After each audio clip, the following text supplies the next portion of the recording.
I don't like walking. I don't like walking.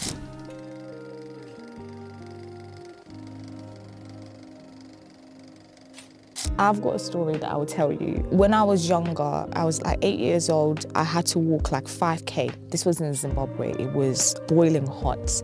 We were hungry. I was really, really young. And I remember that day, I threw my shoe into a tree to get fruit down. And my shoe got stuck.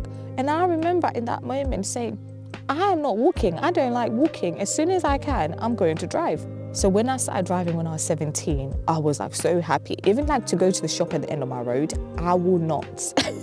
I will not walk, I will drive. But when I started walking in nature, I didn't see that as walking. I saw that as like a luxury hobby. I've been walking in nature for about 6 years.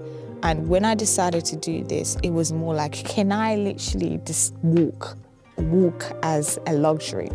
And this is what I do when I'm doing these walks. And I really enjoy it. I really enjoy the scenery. I enjoy the peacefulness. I enjoy the views, and I enjoy meeting people. Since I've been doing this, the people I meet on my journey, the people I have conversations with when I'm doing these walks are amazing. And I'm learning more about myself, and I'm learning more about the world as I'm doing this. And I do have to challenge myself, because sometimes the distance I'm walking is like, oh my God. And I don't know how long it's going to take me to walk these 50,000 miles, but what I do know is I'm committed and I will carry on.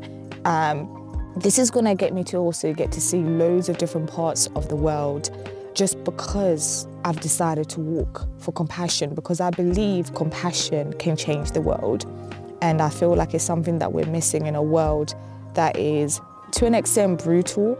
And there's a lot of pressures, and I believe we can change the world, and we can change the relationships we have with other people, and we can change the relationship that we have with ourselves. And if I can do my little 2 cents that I can, I'll be honored to do that, and I will connect with many other people around the country, around the world. So wherever you are in the world, I hope you can get out and get some of these beautiful views that we have in this world. So get out of your house and go do 1, 2, 3 little minute walk, or just go and look at the scenery. It's beautiful.